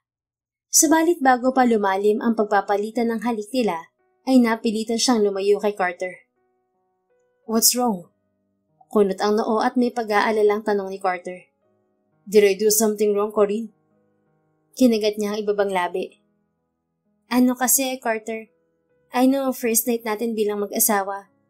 Pero ano kasi, hindi tayo pwedeng mag-sex ngayon. Nahaluan ng pagtataka ang pag-aalala sa mukha nito. Okay, what's wrong? Do you have some sort of superstition? Napalunok siya. Wala. Ano kasi, Carter? Meron kasi ako ngayon. Meron kang ano? I mean, may period ako ngayon, kaya hindi tayo pwedeng mag-ano. Wika niya bago alanganing ngumiti sa asawa. I'm sure ayaw mo namang isawsaw yung alaga mo sa dinuguan, di ba? Napakorap si Carter. Pagkatapos ay tumawa ng malakas. You and your humor, Corinne. Bahagya rin siyang natawa sa reaksyon nito. Naaaliw na umiling si Carter bago nito hinaplos ang pisngi niya. You made me worried, sweetheart. I thought I did something wrong.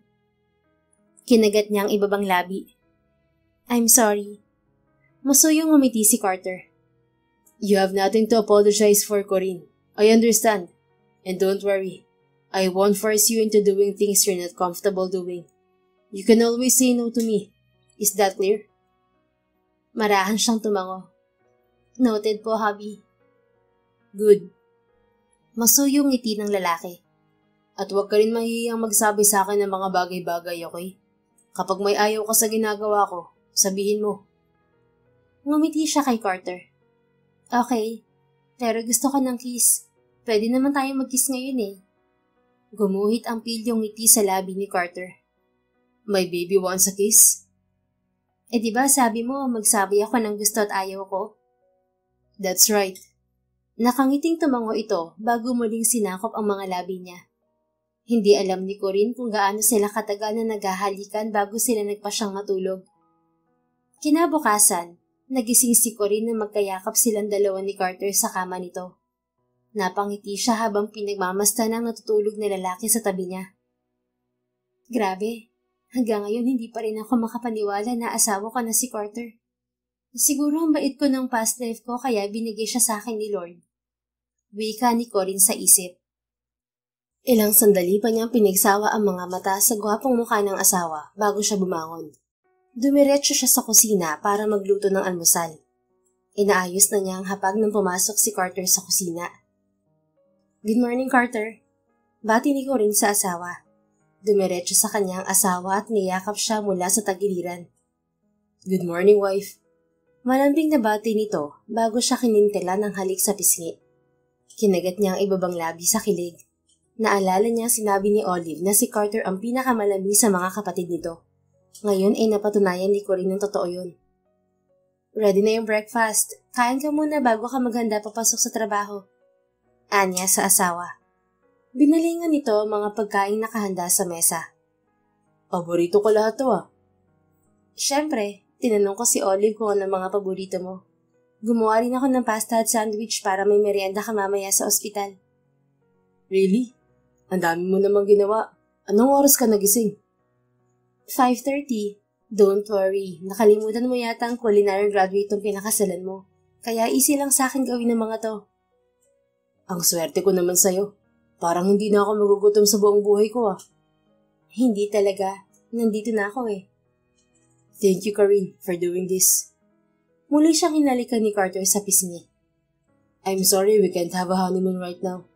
Kailangan kong tapusin yung mga appointment ko this month sa hospital eh. But after that, I'd file a vacation leave para makapag-honeymoon tayo. Okay lang naman, Carter. Naiintindihan ko yung trabaho mo. At saka, di ba may period ako ngayon, kaya hindi tayo pwedeng mag-honeymoon? Matagal pa naman ako magka-period. Inaabot ng 1 week. We can go on our honeymoon and not have sex. Malambing na sagot ng lalaki. Hindi lang naman yun ang purpose ng honeymoon, sweetheart. Ngumiti siya sa lalaki. Pero okay lang talaga na dito muna tayo sa bahay. Saka na tayo umalis kapag libre ka na. Thank you, Corinne. Just tell me if you need or want something, okay? And you don't have to cook for me all the time. Noted, Carter. Pero wala rin naman akong gagawin ngayon. Matagal ko nang sinabi sa parents ko na I'll take a couple of months off before I help them with our business. Kaya okay na rin na ipagluto kita lagi para mahasa din yung skills ko. Alright, but don't push yourself too much, okay? Ayokong napapagod ka. Napangiti na lang siya kay Carter. Yes po, don't worry. Come on, kain na tayo bago pa ikaw ang mamukbang ko. What? Gusto akong kainin ng asawa ko? Pili yung tanong ni Carter. Hala, bakit mo alam yung meaning ng mukbang? Namumula ang muka at nakangiting wika niya sa lalaki. Natawa si Carter. Mahilig kasi manood ng K-drama ang mga staff at nurses na katrabaho ko sa ospital. So, gusto akong kainin ng asawa ko? Ang wild naman pala. Kiss lang naman ang gusto ko. Wild na ba yun? Come on, I'll give you a kiss before we eat. Lumawak ang ngiti sa mga labi ni Corinne. Reward ba yan kasi pinagluto kita ng breakfast? Na, kahit hindi mo ako ipagluto, hahalikan pa rin kita. Sagot ni Carter. Bago nila kinain ang almusal na niluto niya, ay nagsalo muna sila sa isang halik. Ang sarap mong magluto, Corinne. Wika ng asawa sa kanya habang kumakain sila. Anong mas masarap? Yung luto ko o yung kiss ko? I'm sorry but I have to say both, my wife. Hanggang sa matapos tuloy ang almusal nila ay hindi mawala-wala ang ngiti sa mga labi ni Corinne. I'll try to go home before 7 tonight. Wika ni Carter nang magpaalam ito sa kanya para pumasok sa trabaho. Sige, Doc, asawa ko. Magluluto ako ng masarap na dinner. Pag-alis nito ay pinagpatuloy ni Corinne ang paglilipat ng mga damit niya sa closet ni Carter. Pagdating ng tanghali ay binisita siya ni Olive. Isang freelance interior designer ng kaibigan kaya hawak nito ang oras nito. Kamusta ang first night niyo ni Kuya Carter? Sa isang kwarto kayo natulog? Panguusisa sa kanya ni Olive. Pigil ang ngiting tumango siya sa kaibigan. I told him na hindi kami pwedeng mag-sex dahil may period ako. So last night, we just kissed and made out before we decided to sleep. Yakap niya ako buong gabi tapos kaninang umaga, ilang beses niya rin ako hinarikan bago siya pumasok sa ospital. Oh my God, that's too much info, Corinne. Ayokong marinig ko anong pinaggagawa niyo ng kapatid ko. Nakanguwing wika ni Olive. Nagtanong ka, di ba? Nakalabing sagot niya sa kaibigan. Well, I'm happy for you and Kuya Carter. I can't believe na sister-in-law na talaga kita. Ako rin, Olive. Pakiramdam ko, panaginip pa rin ng lahat. Malaki ang ngiting sagot niya. Pagkatapos nilang mag-usap ni Olive ay lumabas si Corinne para mag-grocery. Bago umalis si Carter ay iniwan nito sa kanya ang card nito na nito ay gamitin niya kapag may gusto siyang bilhin. Saktong alas 7 ay dumating si Carter. Welcome home, hubby. Bati ni Corinne sa asawa. Hi, wife. Ganting bati ni Carter. Inabot nito sa kanya ang hawak na paper bag. What's this? May bagong bukas na bake shop sa tabi ng ospital. Naalala ko nabanggit ni Olive dati na mahilig ka sa cheesecake, kaya binilhan kita. Nagsirko ang puso niya sa sinabi nito. Oo, mahilig nga ako sa cheesecake. I can't believe you brought this for me. Thank you. You're welcome. Tikman mo mamaya after dinner para mauwian ulit kita bukas. Talaga? Bukas ulit? Baka masanay ako niyan, ha? Ngumiti si Carter. That's not a problem. Masanay ka lang dahil asahan mong lagi kitang papasalubungan. Ang sweet naman ng asawa ko. Thank you. Hinawakan niya ang balikat ni Carter bago ito hinalikan sa magkabilang pisngi. Ikaw tong sweet sa ating dalawa eh. Bahagyang natatawang sagot ng lalaki. Hinawakan nito ang baywang niya bago inilapit ang mukha sa leeg niya. Ang bango ng asawa ko. Ganito palang pakiramdam na may asawang sasalubong sa iyo pa uwi galing trabaho. Lumawak ang ngiti niya. Anong pakiramdam? Masarap ba? I-rate mo nga.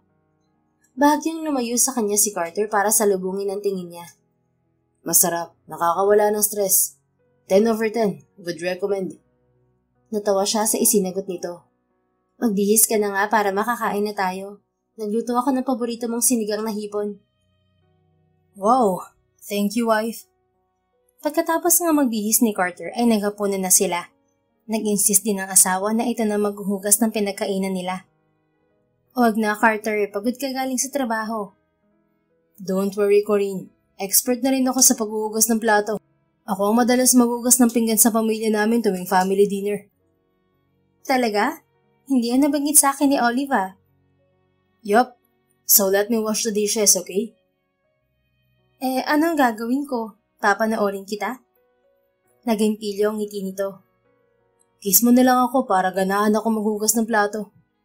Natawa siya. Subalit sa huli ay binigyan nga niya ng halik ang asawa. Kinabukasan, muli ay sabay silang nag-almusal ni Carter. Huwag ka masyadong magpagod sa trabaho. Huwag ka rin magpapalipas ng gutom Dinagdagan ko yung sandwich na ginawa ko para pwede kang mag-share. Bili ni Corinne sa asawa nang iabot niya rito ang lunch bag na naglalaman ng baon nito. Ayoko nga mag-share. Ako lang ang kakain ng sandwich na ginawa mo. Natawa si Corinne. Ang sungit mo naman, Doc. Bakit ba? Di maghanap din sila ng asawa na magpapabaon sa kanila ng pagkain sa trabaho. Bahagyang nakaangat ang kilay na sagot ni Carter. Subalit agad ring humiti sa kanya ang asawa. But seriously, thank you, wife. May bayad po yan. Isang sandwich, isang kiss. Pabirong sagot niya. Ilang sandwich ba yung ginawa mo? 4. So 4 na kiss lang yun? Ang hina naman. Gawin nating 5 kiss kada isang sandwich. Di 20 kisses yun. Pilyong umiti si Carter. Come on, simulan na natin ngayon para kalahati na lang yung babayaran ko mamayang gabi. Teka, baka maliit ka. Sumunip ang lalaki sa suot na relo. I still have 30 minutes to spare, my dear wife. Pagkatapos ngang sabihin yon ay hinalikan siya nito. Kaya naman hindi mapuknat ang ngiti sa mga labi ni Corinne pag alis ni Carter. Nang tanghaling yon ay nakipagkita siya sa ina ni Carter para kausapin ng organizer na kinuha nito para sa church wedding nila ni Carter. How's my son treating you, Iha? Tanong sa kanya ni Dr. Faith. Ay naku, Mommy. Wala po akong masabi kay Carter. Maalaga po siya, saka sobrang lambing niya po. Kahit busy siya sa trabaho, attentive pa rin siya sa akin. That's good to hear. By the way, pakisabi pala sa asawa mo na pinapabisita kayo ng Lolo Blake niya sa Batangas. Gusto kanyang makilala, Iha. Ang tinutukoy ng ginang ay ang grandparents ni Carter sa mother's side nito, na si Blake at Cassandra Buenavista. Hindi nakadalawang mag-asawang matanda sa kasal nila dahil simula nang magretiro ang mga ito ay sa Batangas na nanirahan. Pagdating ng weekend ay bumiyahe sila ni Carter papunta sa isa sa mga property ng mga Buenavista sa Batangas kung saan nakatira ang grandparents nito. Sinalubong sila ng abuelo at abuela ni Carter. Sa kabila ng edad ay malakas pa ang dalawa. Dahil matalik na kaibigan si Corinne ni Olive, ay naisama na siya ng best friend sa ilang pagtitipon ng pamilya nito, kaya pamilyar na siya sa mga kamag-anak ni Carter. Subalit yun ang unang beses na humarap siya sa dalawang matanda bilang asawa ng apo ng mga ito. Masayang-masaya kami ng lola mo nang malaman namin na nag-asawa ka na, apo. Wika ni Dr. Blake kay Carter. Sa kabila ng edad ay bakas pa rin ang gandang lalaki nito noong kabataan nito. I'm happy to, Lolo. Sagot ni Carter. Bumaling sa kanya ang asawa at hinawakan ang kamay niya. Corinne is the perfect boy for me. Alagang-alaga niya po ako. Ngumiti siya sa asawa. Huwag mo naman akong pakiligin sa harap ng lolo at lola mo. Baka mahalikan kita sa harap nila, sige ka. I don't think my grandparents would mind if you kiss me in front of them. Right, Lolo and Lola? Nakangising baling ni Carter sa dalawang matanda. We don't mind, Iha. Ganyan din ako lambingin ni Cassandra noon. Right, darling? Naaaliw na sagot ni Dr. Blake sabay baling sa asawa. Right. Anyway, wala pa bang laman yung tiyan mo, Corinne? Sabik na kasi kami magkaroon ng apo sa tuhod. It's been a long time since we had a baby in the family. Namutla si Corinne sa tanong na yon ni Lola Cassandra. Agad naman siyang nakabawi at ngumiti sa matanda. Wala pa po eh. Don't worry, darating din kami dyan, Lo. For now, gusto muna naming masolo ng asawa kong isa't isa. Sagot ni Carter. Besides, gusto ko rin munang maikasal kami sa simbahan ni Corinne bago kami bumuo ng pamilya. Sana'y bilisan ninyo ang pagpaplano sa kasal nyo. Wika pa sa kanila ni Lola Cassandra bago sila nito igiya sa dining area. Nang gabi ring yun ay nagpaalam din sila ni Carter pabalik ng Maynila. I'm sorry about earlier. Na-pressure ka ba sa sinabi ni na Lola tungkol sa pagkakaroon ng baby? Tanong sa kanya ni Carter habang nasa biyahe sila. Dumaling siya kay Carter. Hindi naman. Really? Napansin ko kasi na medyo natahimik ka kanina. Bahagya siyang natawa. Yun ba? Nahiya lang ako. Ang totoo ay nagigilty siya dahil naaalala niya ang ginawang pagsisinungaling kay Carter. But I don't mind if you don't want us to have a baby soon. Tulad ng sinabi ko, we'll do things at your own pace, right? Ani Carter bago masuyong umiti sa kanya. You're younger than me, Corinne. I will understand kung gusto mo munang unahin ang karir mo. Saka tulad ng sinabi ko kay Lolo, gusto muna kitang saluhin bago tayo magkaanak. We didn't get into the boyfriend and girlfriend stage before getting married anyway. Kung sa bagay, tama ka. Dapat saluhin muna natin ang isa't isa. Nangingiting sagot niya sa asawa. I'm so lucky to have him. Wika ni Corinne sa isip habang nakatingin kay Carter na abala sa pagmamaneho. Ang tanging hiling niya ng mga sandaling yon, sana ay hindi siya kamuhian ni Carter kapag nalaman nito ang tungkol sa ginawa niyang pagsisinungaling. Na sana ay hindi maapektuhan ng pagsasama nila bilang mag-asawa. Isang linggo ang matuling dumaan sa buhay nilang mag-asawa. Araw ng Biyernes nang ipaalam kay Corinne ng asawa na malilate ito ng uwi, kaya nagpasya siya na dalhan si Carter ng pagkain sa ospital. Pagdating ni Corinne sa lobby ay agad siyang dumiretso sa elevator. Dalawang unipormadong babae ang nakasabay niya roon. Subalit natigilan siya nang marinig sa mga ito ang pangalan ni Carter. Have you heard the news, Myra? May asawa na raw si Doc Carter. Talaga? Bakit biglaan naman? The last time I heard, wala naman siyang girlfriend. Who's the lucky girl? Oh, narinig ko na biglaan ang kasal niya kasi pinikot siya. Kaibigan daw ng kapatid niya yung babae, kaya walang nagawa si Doc Carter kundi pa kasalan. Really? I feel sorry for Doc Carter. Sana wag siya magsisi sa ginawa niyang pagpapakasal. Ang hirap kayong matali sa taong hindi mo naman talaga mahal. Tila may matulis na bagay na tumusok sa puso ni Corinne sa narinig. Gusto niyang sumabad sa usapan ng dalawang babae at sitahin ng mga ito. Subalit sa huli ay pinigilan niya ang sarili. Alam niyang tama naman ang sinabi ng mga to.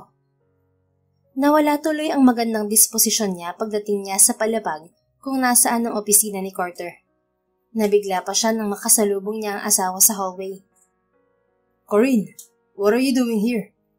Nabiglang tanong sa kanya ng asawa. Isang tipid ng ngiti ang ibinigay niya dito. Hi, sabi mo malilate ka ng uwi kaya dinalhan kita ng pagkain para hindi ka magutom. Lumawak ang ngiti ni Carter. Talaga? Ang sweet naman ng asawa ko. Bago pa siya makasagot ay niyakap na siya ni Carter sa gitna ng hallway at hinalikan sa pisngi. Nag-init ang mga pisngi niya sa ginawa nito. Carter? Lumayo sa kanya ang lalaki. What, sweetheart? Nasa hallway tayo ng ospital. Hindi ba, bawal ang PDA dito? Wala namang ibang tao eh.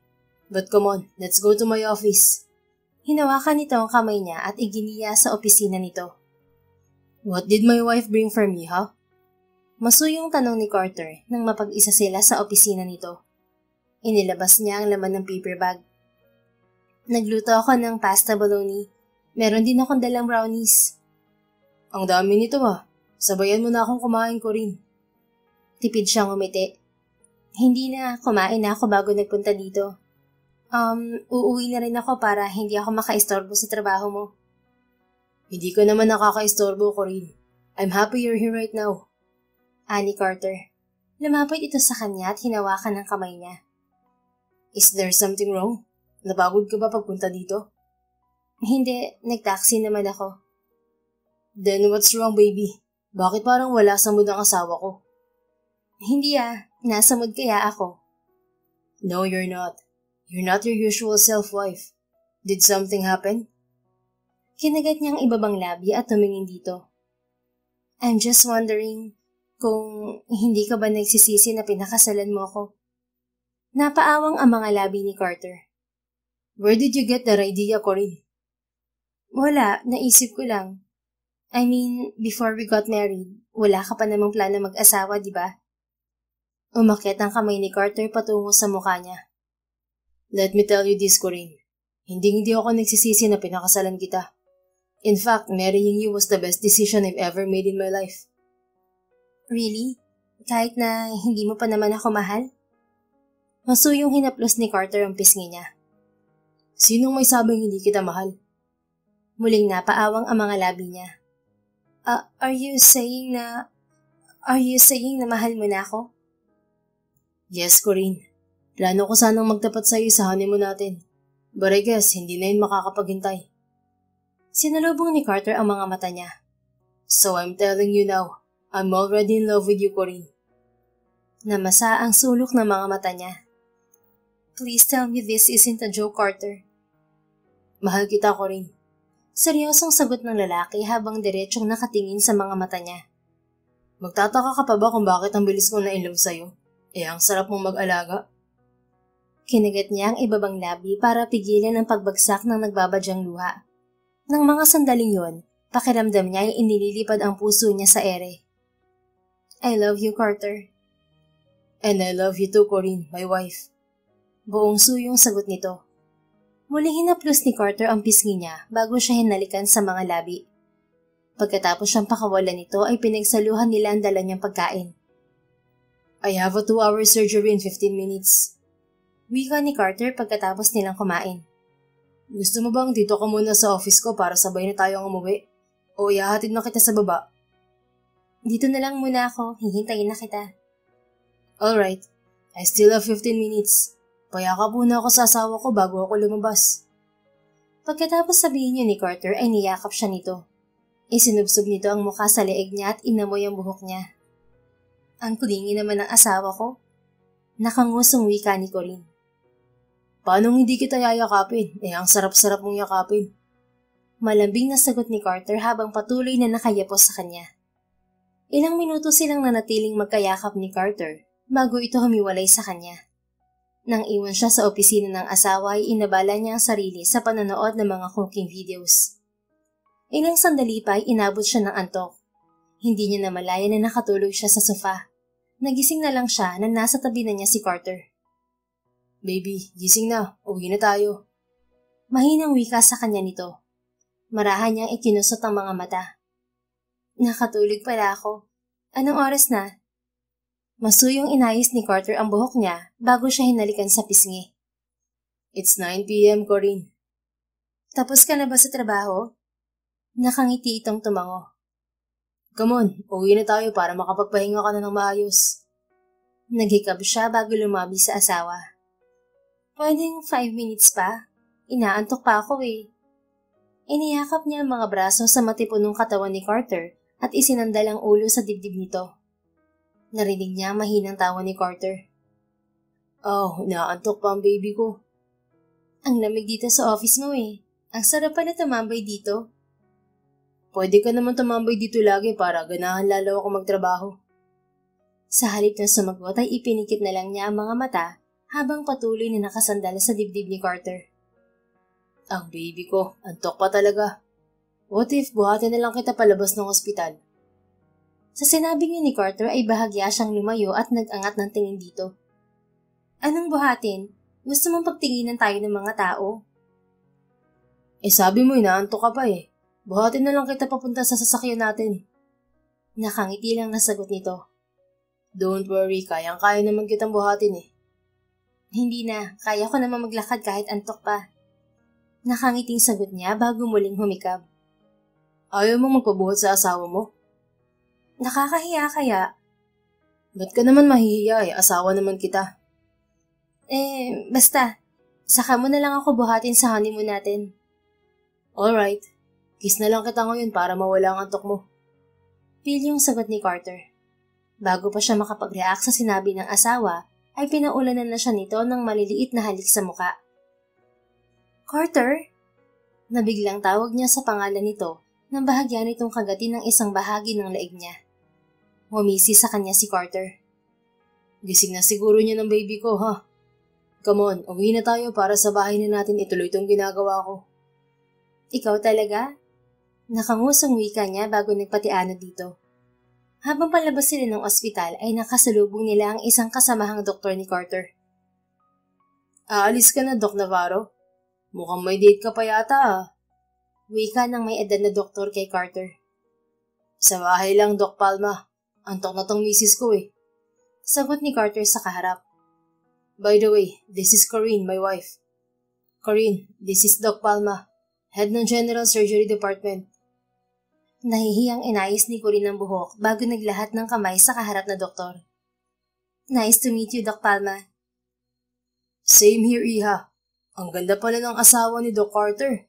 Kaya pala mula na mag-asawa siya, hindi na siya nag-overtime dito sa ospital. Bumaling ito kay Carter. Kunin niyo akong ninong sa church wedding niyo, ha? Sigurado yan, Doc. Mabilis na sagot ni Carter. Nang lagpasan nila ang matanda ay nakangusang bumaling si Corinne sa asawa. Nakakahiya naman, humarap ako sa director niya na bagong gising. Narinig mo naman yung sinabi niya, di ba? Ang ganda raw ng asawa ko. And I agree with him. Kahit anong ayos mo, ang ganda-ganda mo pa rin.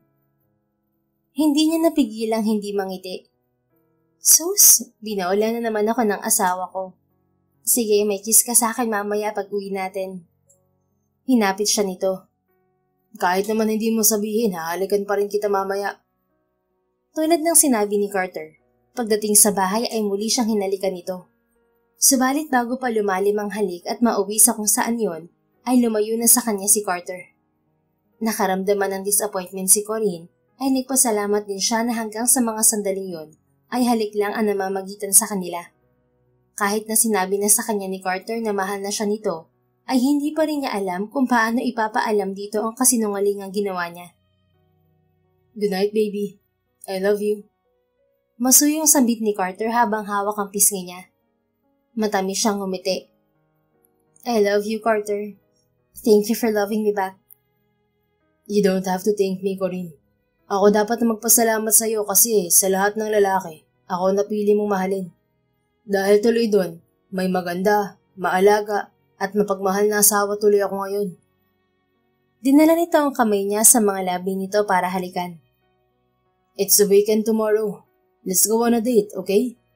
Gusto kong i-date ang magandang asawa ko. Kinabukasan na inilabas nga siya nito.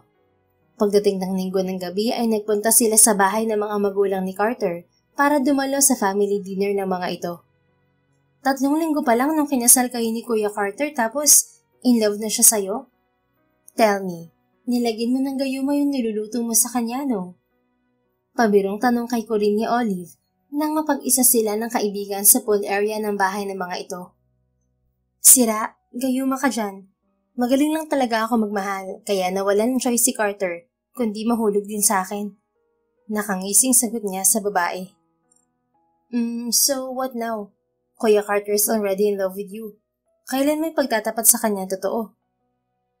Sa sinabing yun ng kaibigan ay sumeryoso si Corinne. I don't know, Olive. Nag-aalala pa rin ako eh. Paano kung magalit pa rin sa akin si Carter? Sooner or later, malalaman din naman ni Kuya Carter ang totoo. So better tell him now, hanggat maaga pa. Kung magalit pa rin siya sa'yo, siguro naman hindi yun magtatagal dahil mahal ka na niya. Hanap muna ako ng magandang timing, Olive. What are you two talking about there? Napahinto silang magkaibigan nang marinig ang boses ni Carter.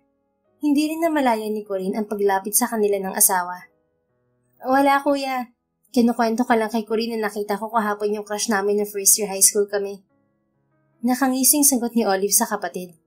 Bumaling kay Corinne ang asawa. Ha? Akala ko ba high school pa lang crush mo na ako? Second year high school na po nung naging crush kita. Pagtatama niya kay Carter. Nagangat ito ng kilay. Madami kang naging crush bago ako. 2 lang. Pero saglit lang sila. Ikaw lang yung nagtagal.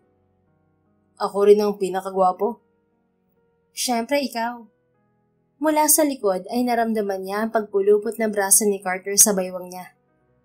Good answer, baby.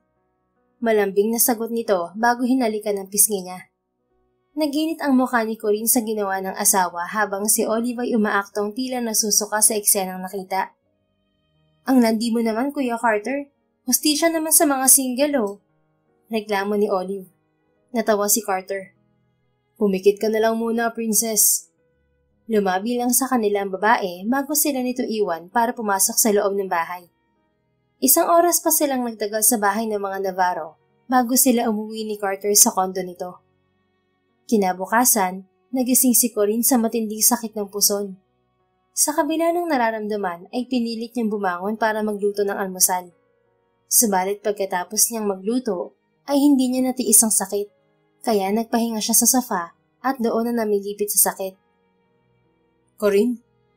Sa kabila ng dinaranas ay lalo pa siyang namutla nang abutan siya ni Carter sa ganoong posisyon. Corinne, baby, what's wrong? Puno ng pag-aalalang tanong nito. Lumuhod to sa harap niya at dinama ang noo niya. Namumutla ka at may sinat. Bumilis ang tibok ng puso ni Corinne sa kaba. Hindi niya maaaring sabihin kay Carter na masama ang pakiramdam niya dahil dinatnan siya. Sigurado kasing magtataka ito dahil wala pang 3 linggo ang lumipas mula nang magsinungaling siya rito at sabihing dinatnan siya upang makaiwas na may mangyari sa kanila noong gabi ng kasal nila. Wala. Masama lang ang pakiramdam ko. Don't worry about me. Magiging okay din ako maya-maya. Sa halip ay wika ni Corinne. Why wouldn't I be worried when you don't look fine, baby? I'm a doctor. But I won't know the problem if you refuse to tell me what's wrong with you. Pilit siyang umiti. Wala, promise, okay lang ako. Hindi lang maganda ang gising ko. Sa halip na tumayo ay hinawakan nito ang pisngi niya. Corinne, baby, tell me what's wrong. Hinagat ni Corinne ang ibabang labi. I'm having period cramps. Sa huli ay pag-amin ni Corinne. Ganito ako kapag first day ng period ko. Bakit ayaw mong sabihin sa akin kanina? Marahang tanong ni Carter. Dahil malalaman mo na nagsinungaling ako sa'yo nung gabi ng kasal natin. Mahinang sagot niya. Nahihiyang sinalubong niya ang mga mata ng asawa. Remember that night, Carter? Ang totoo niyan, wala talaga akong period nung araw na yon. Nagdahilan lang ako na may period para walang mangyari sa atin ng gabing yun. Dahil ayokong malaman mo na virgin pa ako at wala talagang nangyari sa atin nung gabi ng birthday mo. The night of your birthday, we just kissed but we didn't have sex. Nakatulog ka bago pa may mangyari sa atin. I lied to you, Carter.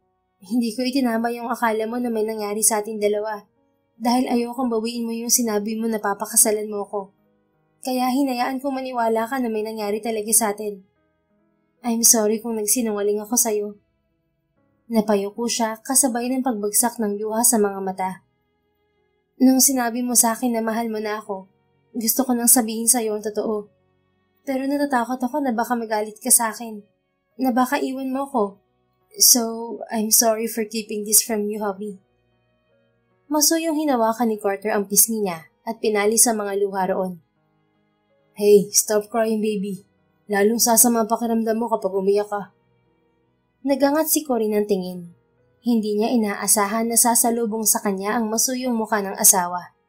Walang bakas ng galit ang mukha nito at tanging pag-aalala ang naroon. Hindi ka galit sa akin? Isang marahang ngiti ang ibinigay ni Carter. Alam ko na walang nangyari sa atin nung gabing yun, Corinne. Nalaglag ang panga ni Corinne sa sinabi ng asawa. Aha? What do you mean? Paano alam mo? Kailan pa, Carter? Noong araw din na nagising ako sa tabi mo. Hindi nagtagal ay bumalik sa akin ang memorya ko ng nagdaang gabi. I remembered your confession, Corinne. I remember that we only kissed that night and nothing more happened. Kung alam mo naman pala simula pa lang, bakit pumayag ka magpakasal pa rin tayo? Why didn't you confront me? Dahil gusto ko na magpakasal sa'yo, Corinne. Back then, I told you I was attracted to you, right? But what I feel for you was more than that. Nung halikan kita ng gabing yun, I already had a feeling that you're the woman that I would want to spend the rest of my life with. Kung ganun, naghihintay ka lang na umamin ako sa'yo? Naglaro ang ngiti sa mukha ng lalaki. Well, I don't want to confront you so I decided to wait until you confess to me. Nang makabawi mula sa mga sinabi ni Carter, ay pinalo niya ang braso nito. Nakakainis ka. Alam mo bang nag-aalala ako na baka iwan mo ako kapag nalaman mo yung totoo? Tapos yun pala, alam mo na pala talaga. Masuyong hinalikan ni Carter ang kamay niya. I'm so sorry, baby. Please don't be upset now. Pabirong inirapan niya ito. Akala ko talaga napikot kita. Yun pala, ikaw tong namikot sa akin, Doc. Well, you're not wrong on that. Mahinang natawa si Carter pagkatapos ay agad ring sumeryoso. I love you, Corinne. So much. Please don't ever doubt my love for you. Nang pakasalan kita, napagtanto ko na kaya wala akong naging karelasyon sa mga nagdaang taon dahil ikaw palang babae hinihintay ko. Buong pusong sinalubong niya ng tingin ang mga mata ng lalaking minamahal. Mahal din kita, Carter. Noon hanggang ngayon. At asahan mong hindi yun magbabago hanggang sa pagdaan ng mga taon. Buong pagmamahal nang umiti sa kanya si Carter bago sila nagsalo sa isang halik. Stay here. Igagawa kita ng hot compress at tea. Wika ni Carter nang maghiwalay ang mga labi nila. Akmang tatayo na ito nang yakapin niya to. No, dito ka lang muna, Carter. Yakapin mo lang ako para maging okay ako. Alright, dito lang ako sa tabi mo. Yayakapin kita hanggat gusto mo. Puno ng lambing na sagot nito. Paano ang trabaho mo? I don't have any operation today. Just meetings. So, makakapaghintay ang trabaho. Ito muna ang pasyente ko sa bahay ang aasikasuhin ko. Nakangiting sagot nito bago siya binigyan ng halik. Tulad nga ng sinabi ni Carter, inalagaan siya nito sa araw na yon, hanggang sa bumuti ang pakiramdam niya. 2 buwan ang lumipas ay naganap ang church wedding ni Corinne at Carter. Sa pagkakataong yun, ay kumpleto ang buong angkan ng Buena Vista sa kasal nila. Sa honeymoon nila ay natuloy din sa wakas ang pagdiniig nila. 1 taon nang lumipas ay nagdalang tao na si Corinne, at labis na ipinagdiwang nilang mag-asawa nang malamang triplets ang pinagbubuntis niya. Ilang taon pa ang lumipas ay nasundan pa ng 2 anak na babae ang triplets nila. Ang bunga ng pagmamahala nila na nagsimula sa pagsisinungaling at di inaasahang kasal, na kailanman ay hindi nila pagsisisihang mag-asawa na nangyari dahil ang pangyayaring yon ang nagbigay ng pagkakataon sa kanila na magkaroon ng wagas na pagmamahalan at masayang pamilya. The End. Kung nagustuhan mo ang istoryang ito, please don't forget to like, comment, and share it with your friends. Your support really makes a difference. Thank you and see you sa ating next story. Keep safe and be blessed.